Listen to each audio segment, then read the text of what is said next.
Welcome to Pop Culture Retro, which was recently voted the 15th best podcast by the residents of Golden Years Retirement Community in Boca Raton, Florida.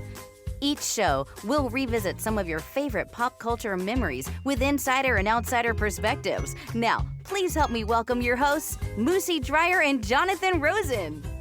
Hello, and welcome to another edition of Pop Culture Retro. I'm Jonathan Rosen, along with Moosie Drier, and today we are thrilled to welcome two guests. One is the author of H.M. Wynant, You Must Believe. He's also written for Disney and Dolly Parton, as well as places such as Movie Maker, The Village Voice, and Huffington Post. Our other guest is someone who has over 160 acting credits to his name. He's been in the business for around 80 years. He's worked with people such as Jerome Robbins, Laurence Olivier, Katherine Hepburn. Please help us welcome Stephen Peros and H.M. Wynant. Stephen and H.M., thanks so much for joining us today.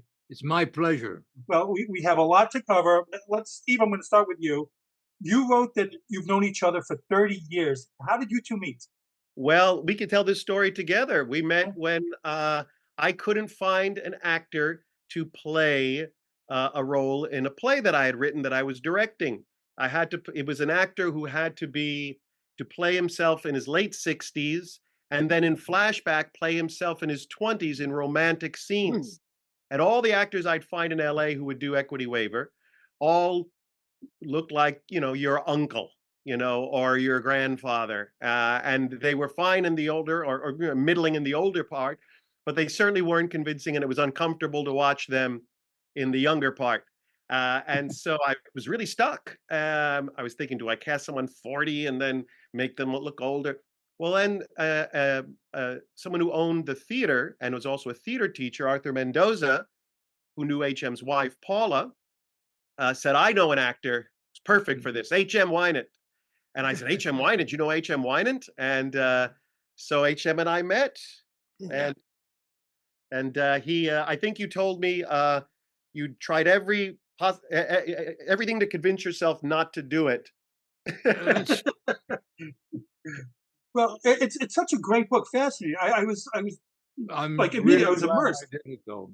That's good. Yeah, he was just saying he's really glad I'll show you a photo from it here from the production. Great. We have H.M. You can see cutting quite the romantic figure. I think it should be able to be seen. There's H.M. in the play. Sure. And there's the woman he was with, and there's a biographer as the third major character in the play. So we have a photo of that and information about that in the book. It's a good book. Great book. No, I was fascinating. All put together.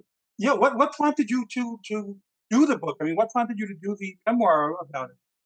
Well, I was working on another book for the same publisher, Bear Manor, a book called Giant Beast Cinema. This book here, Giant Beast Cinema. I edited it and I selected the writers. They all wrote about different movies. I wrote about 7 movies. And I was just looking at his website, and Ben was talking about what they publish and what their needs were. Ben O'Meara, the owner publisher, and he said, biographies of people who are part of the golden age of television, of biographies of character actors who people don't normally do biographies on. Our readers want to read them. So I reached out to him and I said, H.M. Wynant, what do you think? And he said, oh my God, yes. And that was the end of that. And so he, got it. He gave us an advance, and we started working on it. It started with audio recordings. We would have interviews, go through his memorabilia, go through his credits. We'd watch stuff together, and to kind of jog his memory. At 97, he's pretty sharp for 97, but by his own admission, we'll say, it's not always easy to pull these memories up. That's true. That's very true. Yeah. Steve, I got to commend you quickly, because I'm an author as well. And every time I do an interview, I always have the books also to show up to the camera. So I got to commend you for being ready. But H.M. is I'm sort of here for support and to help H.M. through answering questions if he's a little stuck. I know how to jog his memory on stuff, and I also know when the memory's just not there. But H.M., I want you to tell them about about this idea of memory. You know, a lot of people when they interview older actors, they think, "Oh, well, they must have lost their memory," but it's not the case. No, You know, when he did these shows, they were just a couple of days in 1956. So everybody expects you to remember everything, and my whole my my whole point of being an actor is to forget, not remember. When I Right. do a piece, when it's done and they have the last shot, they say print, and I make a big effort to forget it.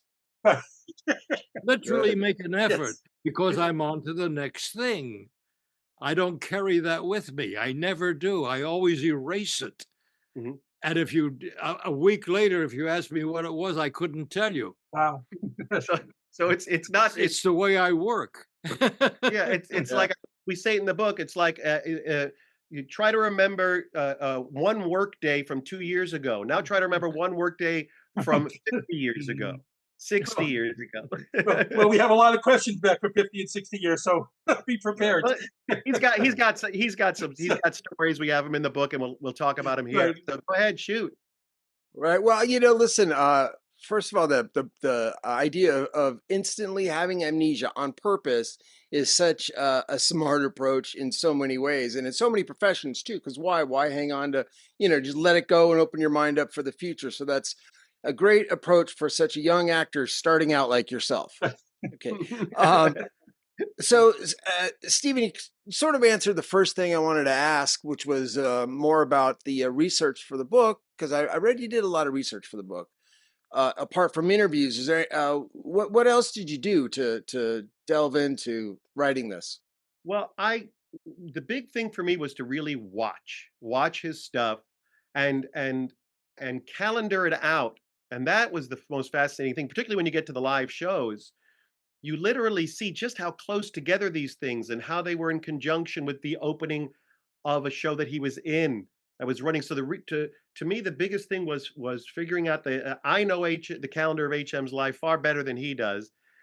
He said, "Really? My son was born 3 days after I was with Boris Karloff in a live TV show. I didn't remember." I said, "Yes, look at the dates." And he's like, "Wow." So yeah, I mean, it's fascinating to calendar out and really realize the life of a working actor, not only in Hollywood, but in New York, doing 2 hit shows back to back, and in between, 2 hit shows, ran a long time, High Button Shoes and Tea House of the August Moon, in between doing a lot of shorter run shows, but with Ann Jackson, Laurence Olivier, Rex Harrison, and then in the daytime running to these little studios in the birth of television, during the very birth of television. It's fascinating. But that a lot of it was just my research, my forensic research, as opposed to reading other books. There have been other interviews with HM, so I looked at them. We Yeah. used some of them because they were from as much as 10 or 15 years ago, and had a more lucid version of a tale, and so I referenced that in the book. But yeah, it wasn't about interviewing tons of people, because guess what? Most of the people HM worked with are dead. Oh wow. That's true. Oh, God. Don't mind me. Yeah. Well, The truth is the truth. well, HM, I have to ask you, because I want to go back. We'll get back to the book soon, but you grew up in Detroit to a family of Jewish immigrants.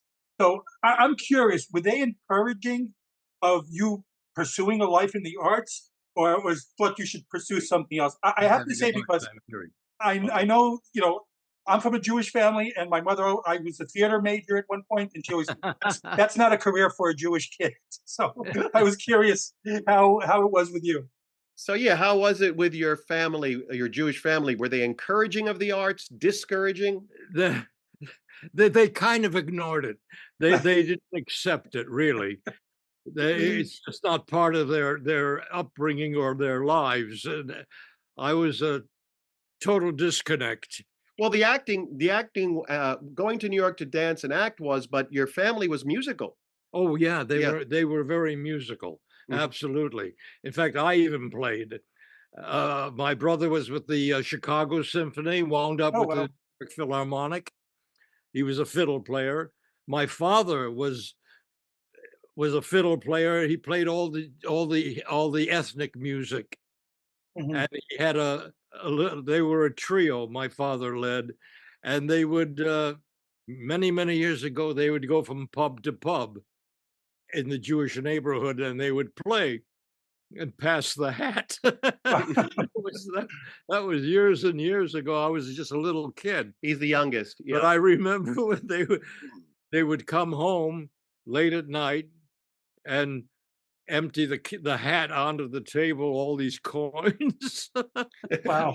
It was really wild. So if you had wanted to pursue music, that would have been more encouraged. Like Max was Yeah. encouraged in his. Max wound up with the New York Philharmonic. He was a Right. fiddle player. Yep. And my brother Charles was the real musician of all of us. He wound up as a teacher, Mhm. and he taught music at one of the Cass High School in Detroit. And Wow. so it was, but when he said he wanted to, when he started gravitating towards dance and drama, and said, "I'm going to pack up and go to New York," they weren't there to wish you all well. No, that was really sad. No one believed me. But I was very serious, and I packed up my bags. Nobody was there to say goodbye. Oh, Well, I went to the rail station, bought a ticket. I only had $125, I remember. And I bought a ticket to New York one way, and I was gone. Mhm. And they Yeah. couldn't care less. well, it didn't stop you, and I commend you for that. Let me ask you, HM, when you were a kid, who were the performers that you liked and that inspired you? God, Hepburn, Mm-hmm. Olivier. Wow. Who These were you all worked my- with, and you worked with both of them. Yes, I finally What a- I wound What up a working- dream! That's incredible. Yeah, I'd asked HM this. He didn't go to the movies much, No. and certainly there wasn't TV to watch when he was in Detroit, because he left in 1947 for Detroit, for New York. So there wasn't television that he was watching. Movies, not so much, and he wasn't going to be a film actor. It was never his intention to be a film actor. Although I do know that you said that to me, of all of our interviews, the actor who he certainly recognized was his giant star when he worked with him and literally held his head in his hand was Clark Gable. You said that had a big impact on him. I'll never forget that. I had one scene with Clark Gable where I had his head in my hand. I couldn't believe it. My God, there's Clark Gable. Oh, we were going to ask about him too. Yeah. I'll never forget that scene that I did with him. It was, but that was wild. I had the king's head in my hand. I'll never get over. He was So- the king in those Yeah. days. Well, Yeah. one thing I'm curious about also. You were born Chaim. Is it Wiener? You were born Chaim Wiener. So did you change your name on your own, or someone told you that you had to do it? Then Let me say, I changed my name on my own when I left Detroit. Actually, just before I left. Mhm. I'm trying to remember. I think when you got there, you changed the last name. the last name to Wynant with a Y. Hmm. I started out with Wynant with an I. Yeah. That was That was in New York, and then the Y came in Hollywood. He knew that that was going to be beneficial to him, and but he kept Chaim. Haim was his stage name on all the Broadway playbills, and even at his first couple of TV appearances before they started rolling the movie that brought him Yeah. to California. Yeah, I kept Chaim for quite a while. Yeah.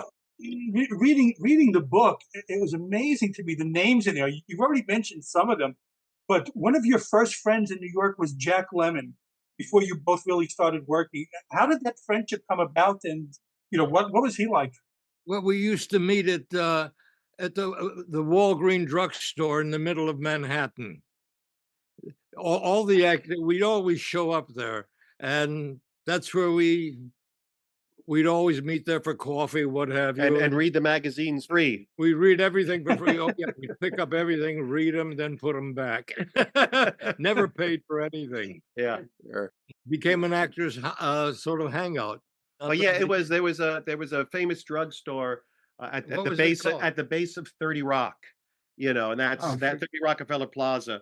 It's like an Cromwell. old- Cromwell. Cromwell's, Cromwell. yeah. Cromwell. Well, So HM, Yeah, your first Broadway role was in High Button Shoes with Jerome Robbins. high button We've shoes Yeah, we've interviewed some other people who worked with Robbins, with and Jerry. yeah, share with us if you will what you remember about him and what your experience was. About Jerry Robbins? Yeah. Yeah. Yeah. Oh, well, during rehearsal, when he first hired me, he would be very mean to me. He would yell at me that I'm doing everything wrong. I stop acting before I'm off the stage. And actually, he fired me about 4 times. Maria Kornilova was our leading female dancer, and she was wonderful. She took me aside finally because she actually found me crying one day when Wow. after when he was yelling at me, and she took me aside and he said, "You know why he's doing this, don't you? I mean, he's treating you real bad. He's cursing you and all that. It's because he loves you." And that's my first Well, ever contact with a homosexual. I Wow. never I never had that contact before.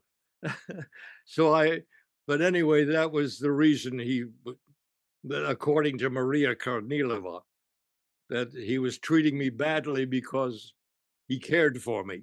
Oh, Mhm. wow. yeah, I think your experience with him echoes that of others who had Oh yeah, yeah. crossed paths He with him. Yeah. he So was a at one, wonderful man, though. I loved him. yeah. So at one point, you decided to quit dancing and just focus on acting. Do you remember what led to that decision? I don't. I remember doing it. Yeah, it was It he got to understudy Uncle Willie in High Button Shoes because he was in the dance chorus, but that wasn't to be taken lightly. It was real performing. There were Mm, Keystone Cops numbers, all this stuff that involved real performing for that show. But he got to understudy one of the roles, and he got to play it on the road Yeah. with Audrey Meadows, and really realized how much he enjoyed acting. So then when he came back and he got cast in the dance chorus, because once that closed, all the producers wanted everybody who was in High Button Shoes. mm, So HM got cast in the chorus of a little show called Guys and Dolls. Hmm. And then during that period, he was approached by a stage manager friend to say, "Would you come on as assistant stage manager? You'll get to as assistant stage manager, they often will hire an actor because they're on book, but that means they also know all the lines and they get to understudy." So he got to understudy a really good role. And he was much more interested in leaving the dance and with the opportunity to actually act because he had been doing mm. some acting in college. And this was really and once he stepped away from the chorus of the rehearsals of Guys and Dolls, he never danced No, professionally again. Wow. I didn't miss it for a minute. I, the transformation was kind of like always meant to be, and I just made it at that point, and I never even thought about dancing again ever. I mean, how can you silence this voice? Listen to this voice. It's meant No, it's to be. beautiful. Yes. Beautiful. You you mentioned one of the names already. I mean, there's the book has just legend after legend after legend you've associated with. We want to try to hit some of them. So you were in a production with Katherine Hepburn, and so Yeah. what can you tell us about her? And she was one of the people you admired growing Well, up. So what Catherine was that Hepburn like? was always like the mother of the company. I mean, I really can't. I'm unprepared to talk about it, Yeah. unfortunately. But she Okay. she took an interest in all of the people in the company, and she was like the mother. Everybody loved her, and And you play tennis with her. You went on. oh yeah, oh God, see, Yeah. and she remind me of Yeah. she borrowed all my tennis clothes because we were on the road and she didn't have her tennis clothes with her, and we always played tennis together, so she wore my clothes. And we played every town we went to, we'd find a tennis court Oh, that's somewhere, great. and we played Great. tennis. Yeah, they did As You Like It, Shakespeare. And one of the things all of his friends over the years, when he started to make Hollywood friends, always assumed, oh, you were on the road. You must have had an affair with Katherine Hepburn. And he didn't. But one friend who he loved to make think he did was Harvey Korman, right? Harvey Korman. Oh yeah. We did that to each other all the time. That's great. The As stories far as about I was concerned, I made him believe we were having a great affair. well, there are plenty of real people that you were associated with which were just as good. And oddly enough, Harvey was a good friend. Yes. We played a lot of poker together. Uh, Oh, that's great to hear. well, I you love that. one story which I absolutely loved in there was in a weird way, you were kind of responsible for getting Audrey Meadows cast in The Honeymooners. So can you tell us that story with Audrey Meadows? She had to do a dance audition for the company to see if she can get the part. Yeah, for Gleason's variety show, which preceded The Honeymooners. They did photograph it, and I taught her a routine, and I did it in front of behind the camera. She was in front of the camera, and she just followed me, and she got the part. And that That's got her on great. the Gleason show, Yeah. and then from the Gleason show, That was the she was beginning. on the Honeymooners, which were originally That was sketches the beginning of her career. Yeah. Yeah. And Wow. you had a big crush. You had a crush. One of the reasons he can remember this is he had a big crush on Audrey Meadows when they were on the road. Am I right? Yeah, I did. Well, That image will never go away. Yeah, the I'm woman in the sure. red dress. Yeah. Yeah.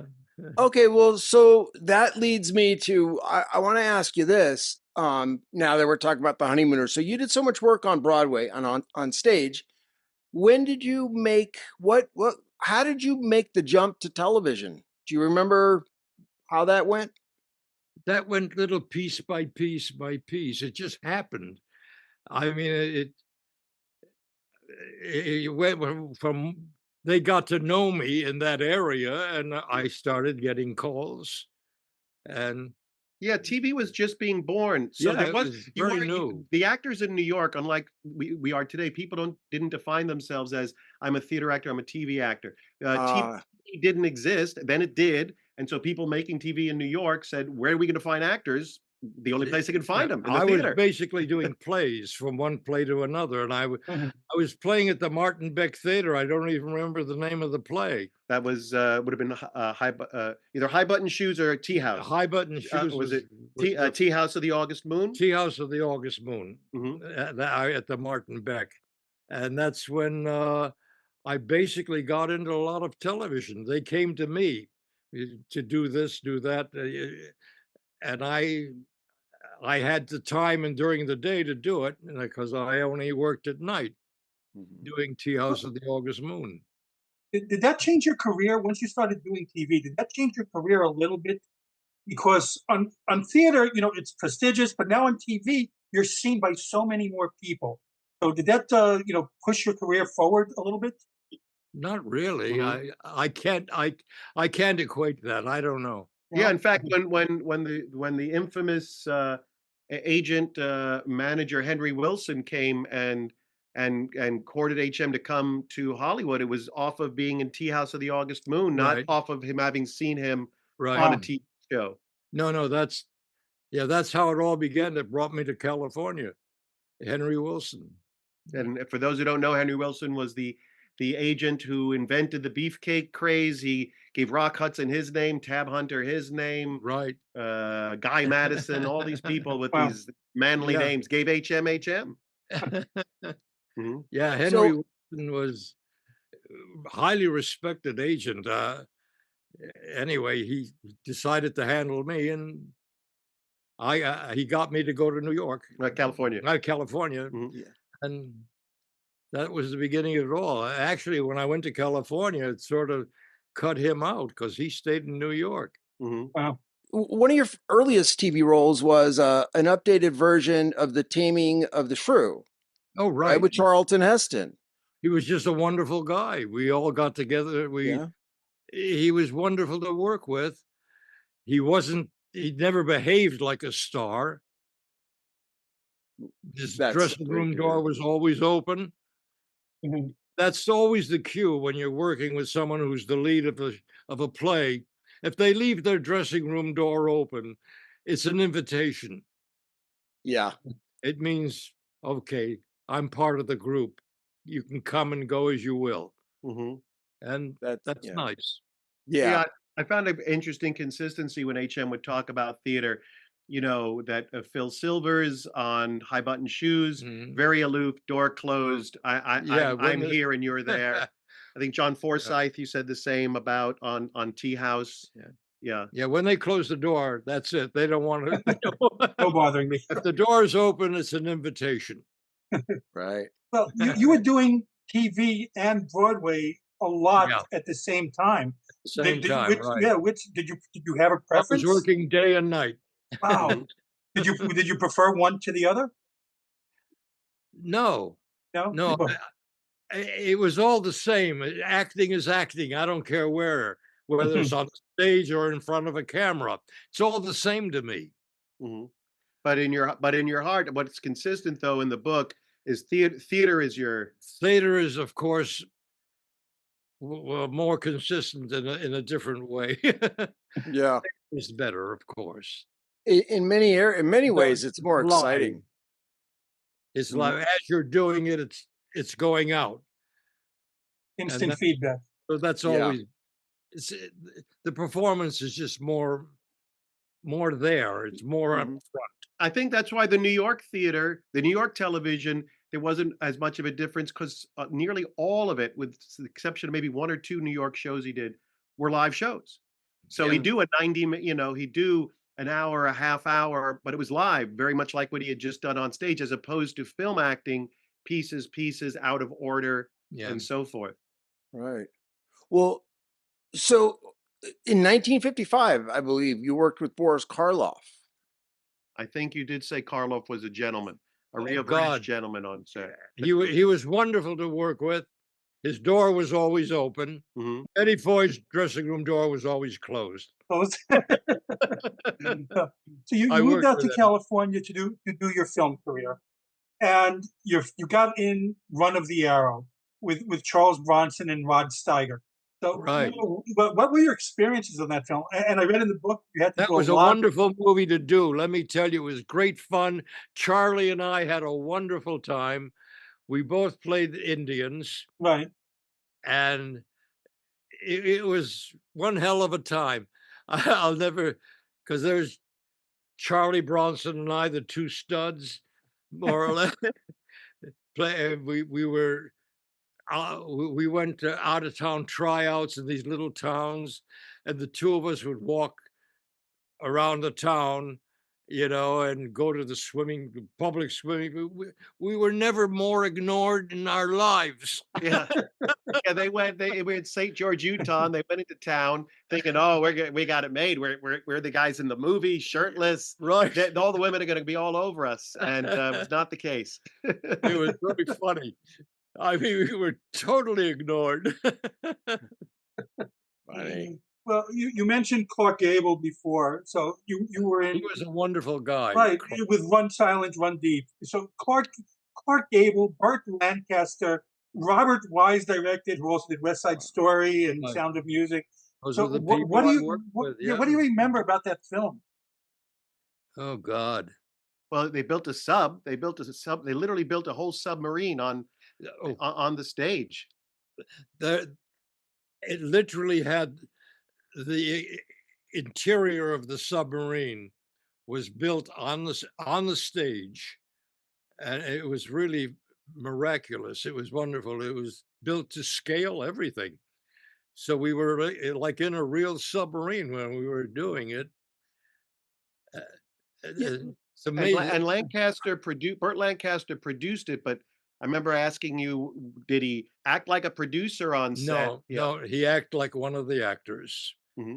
He didn't. Oh, He actually he never communicated as a producer Hmm. to any of the cast. Hmm. He never did that. He only as an actor. Hmm. Yeah. And by the way, like for those who listening, the Lancaster got producer credit not the way actors do today. by just, oh yeah, part of my deal is I'm listed as a producer. Lancaster actually was a producer. I mean, he really found projects to develop, to make, and he put together and brought the actors on, brought the right director on. So he was a real working producer on films that he acted in through his company. Oh, I didn't know that. That's great to hear. He didn't have just the honorary badge. Yeah. I'm so lucky to have Stephen here. I love about it your career. You worked with legends like in every decade. Right. And one of them I wanted to ask about is you on one of your TV appearances, you were in Rawhide with Clint Eastwood. How was Clint? I remember I beat the hell out of him in that movie. I had a fight scene with him where I just clobbered him. Give it back to her. I don't know what she'd want to do with it after it's been around your filthy neck. That should have been the name of the book. I beat the hell out of Clint Eastwood. That's right. And then the bullet shoot you in the back. Then later on in the same episode, he shot me in the back.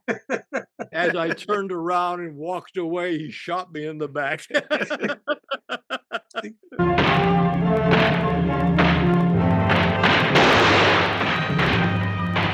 Yeah, that was a big deal. And that's why in 2024 we're talking about a scene where anybody shot anybody in the back, because there was only one time John Wayne got shot in the back, and Bruce Stern in the Cowboys, and people still talk about because that's the most dishonorable thing is be a man and face. It's terrible. I'll never forget that.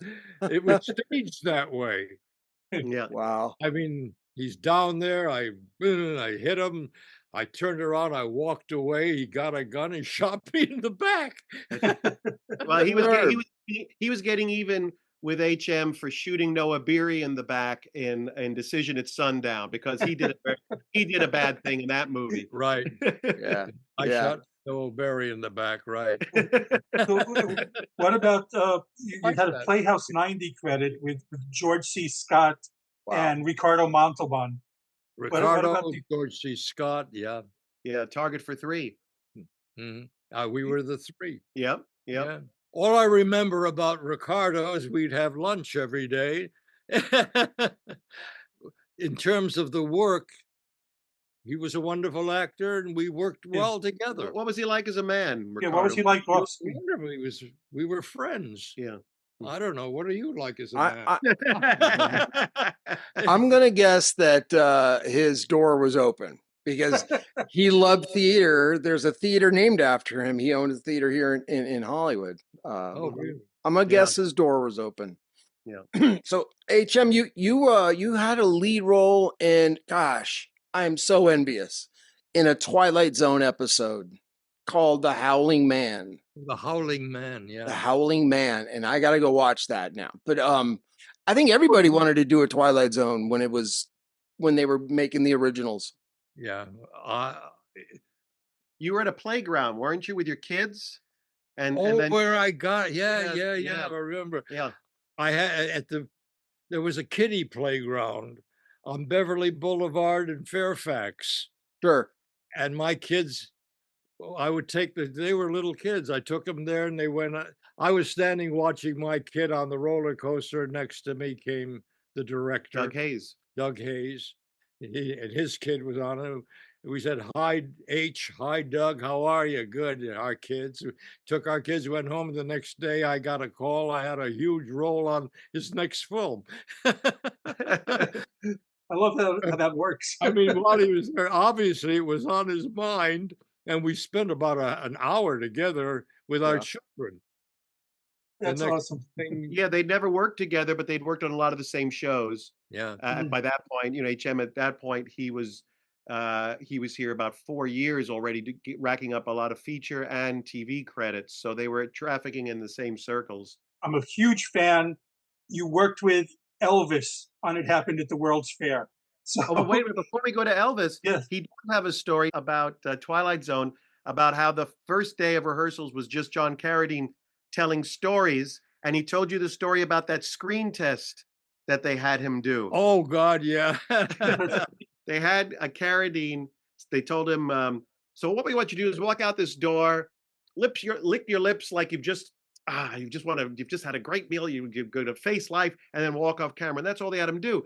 But when they showed it to him, what happened on screen was he walked out, then this camera stayed on the door opened again, and out came John Barrymore. zipped up his fly and walked off.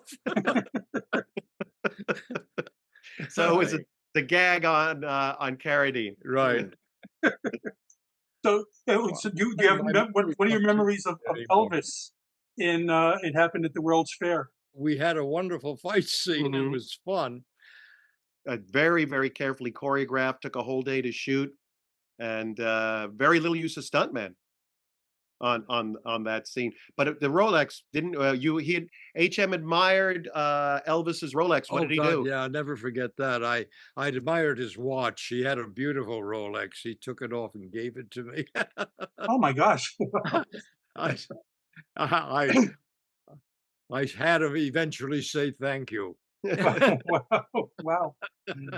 But he was you liked him. He was not. I loved him. Yeah, he was a great guy. He was just one of us. He was really a wonderful man. He was a good person. Yeah, hard worker on the set, not behaving like the star with everybody. Absolutely, he worked as hard as any of us. We've had other guests who worked with Elvis, and they all say the same thing: how nice he was. That he was a great person to them as well. Elvis was a great person. He really was. He was a good man. That's great. It was a pleasure to work with. He gave. He didn't just receive. He gave. That's great.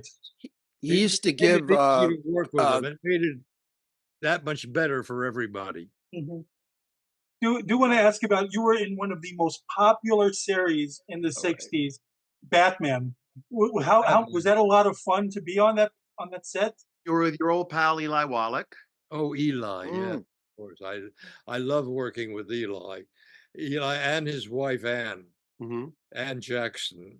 I worked with both of them in different shows. Yeah, and Ann Jackson, he was his first straight acting role on a Broadway play. He acted with her, right? And then Eli was one of the people who took over one of the roles on Tea House on the August Moon. So he'd known him back from Broadway by the time they worked on Batman, and HM was Frosty. Right. And I worked with both of them. They were wonderful actors and wonderful to work with, and generous actors, which is very rare. Yeah. They okay. were very generous actors. This is something I learned, and I've got to ask you this. You had your bar mitzvah at 50 years old. Oh yeah, which was thrown for you by Shirley Jones. How did that come about? It came about. I was in Israel, and that's where I was at something in an arena. I was watching. Oh God!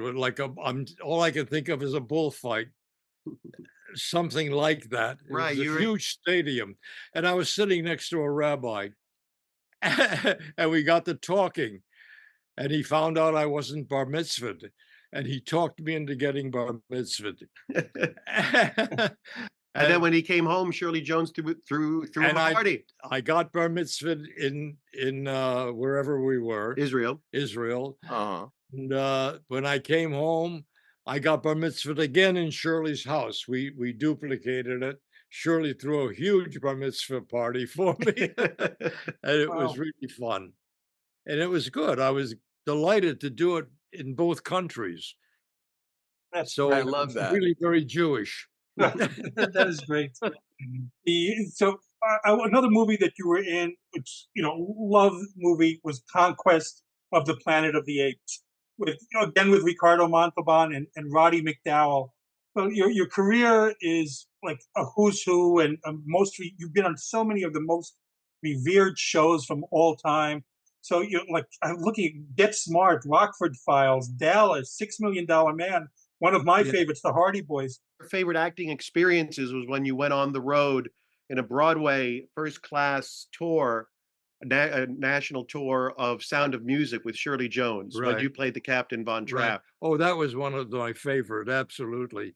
Who was the little girl? One of your little daughters in that? Oh yeah, she became a big star. Sarah Parker. Sarah Jessica Parker. Wow. Oh, wow. Jessica Parker Yeah. was one of my Wow. kids. How about the legends who you've worked with? Errol Flynn was when he worked. One of his early Playhouse 90s was a filmed, because they used to do most of them. Playhouse 90 is known for all these live, 90 minutes filmed live in the studio, all these intricately choreographed camera moves and so forth. But they did a few filmed Playhouse 90s, like a little independent film. He did one with Errol Flynn. The one I did with Errol Flynn, I'll never forget. It was going to be a 2-shot of me and Errol, and while they're building up, Errol's back there. We're both sitting in our chairs with our boots off, and they called me. I put on my boots. They called it. I walked up in front of it. I took my spot, sat there, and Errol Flynn he didn't move. He just sat there. And they finally went over to him, and he put on his boots. He walked over, and that because it was early in his career, and that was his first day working with Flynn, and he didn't even know, where is Flynn on this set? There's just some old man sitting in a chair. Right. And then but when he said, that's Errol Flynn, and he was only 47 at the time, but as we all know, Right. he was very He remembers my story. he was very booze I and pills and stuff. Right. But Yeah. he's watched him He go put to him, get one booth, then another, Put himself and together. each step that he took is almost, it's almost like the thing of the evolution of man. By the time he got to set, he was Errol Flynn. He was Errol Flynn. By the Wow. time he hit his spot in front of the camera, there was Errol sitting there. You wouldn't know it, but by the time he got in front of on his spot, there was Errol Flynn, and we did our scene. I know Wow. scene. He's one of the leads in that episode. He's the key. Flynn is a commander of soldiers and in the West, and HM's the dangerous one. He's Yeah. he plays a crazy guy, and he's really good. A lot of wonderful scenes with Julie London and Ann Sheridan and Yeah, that. Julie London, you're right. Mhm. Yeah. I mean, you have worked with the Mount Rushmore of the entertainment industry. I'm just sitting here Yes. going, Errol Flynn, Charlton, Katherine Hepburn. Oh no, how can this be? So, Yeah. Stephen, let me ask you something about some of your credits. So, you worked on a film for Disney that everybody loved, Around the World in 80 Days, right? Yeah, it's interesting that I was on as one of the writers. The film was at that time the most expensive independent film was being made by Walden Media. They had done it when I wrote the drafts that got Paramount involved, and then they brought on some big high-priced writers. They went through about 10 writers or writing teams on that. And then Paramount walked away when they were determined to not cast a star as Phileas Fogg, who they wanted Johnny Depp, they wanted Hugh Grant, and the director and the company said, no, we'll have Jackie Chan as Passepartout, and we'll have this British comedian who nobody knew then, called Steve Coogan, play Phileas Fogg. And so Frank was off making another movie at the time, the director. Then Disney said, we'll distribute it. And everyone, oh, good, it's Disney, we're safe. And no one paid much attention, only to realize they were pretty much dumping it. And even though it got a terrific review in the New York Times and LA Times, and it's sort of like a Warner Brothers cartoon and appeals to like the Shrek audience, they just marketed it to moms and their kids on the Disney Channel, and it tanked in its US release. I'm a teacher. I teach film screenwriting every night. Just last semester, 2 students from South Africa came up to me shy and said, we want you to know that you worked on a movie that all the kids our age love because they discovered it on cable, which is Around the World. So it's a very fun movie. Yeah. Its reputation has grown over the years. I'm happy to say I wrote the draft that got Jackie Chan on board. I had to write the Jackie Chan draft. And I said, well, first off, you can't give this script to him. This sounds like he's the most articulate person on the planet. We've got to acknowledge that he's playing Passepartout with a very heavy Asian accent. I mean, Sure. there's humor to be had here, folks. And so I rewrote a bunch of stuff, and Jackie officially signed on to my draft. So that was fun. Great movie. I love that movie too. You also wrote and produced A Country Christmas for Dolly Parton, who Yeah. I love. I think everyone loves. How did that project come about, and what was it like working with Dolly? A Country Christmas Story. There is another thing called A Country Christmas. What happened was it was never a Christmas movie. It was a story about a year in the life of this teenage girl, and about reuniting her family through music. Someone said, and we almost got it made by Nickelodeon and almost got it made by MTV Features, and then it didn't. And so someone said, can this be a Christmas movie? And I went, huh. And I looked at it. It took place over the course of a year. It sort of starts with a gift. And we thought, and I said, I think I can turn it. It takes place from one Christmas to the next. And so I rewrote it as a Christmas movie. We changed the title. Dolly Parton plays herself. I was shocked to know that I channeled my inner Dolly Parton because she didn't need to change a word of what I wrote as her dialogue. But she was amazing to work with because I was told, oh, she's the nicest person in show business. And she truly is. She was a true, a wonderful person. She's larger than life, but very approachable. And the one story I'll tell, because I want to get back to age, the one story I will tell is that, so she plays herself as hosting this big country music TV competition, talent competition. So one whole day was the angles on the audience and on her on a stage. So we had a bunch of extras. Now she's an actress and she knows full well that when we call cut, she can leave the stage and go to her dressing room. She knows things take a while to reset and relight. Well, she knew all those because we shot it at Dollywood, her theme park. She knew that all those people in the audience, those extras were there for one thing, her. And so she never left the stage. During all the breaks between setups, she stayed on stage. She entertained the people. She sang songs. She had her band play stuff. We didn't ask her to do that. She did that all on her own. I mean, truly. Incredible. I mean, she sang Tennessee Waltz a cappella, which she had never sung before. And it was one of these things like a moment from a Fellini film, all the noise of people doing stuff. And one by one, everybody stopped till it got, by the end of the song, totally silent while she finished singing the Tennessee Waltz. It just was really special moment. Yeah. Stephen, what about I Am Life?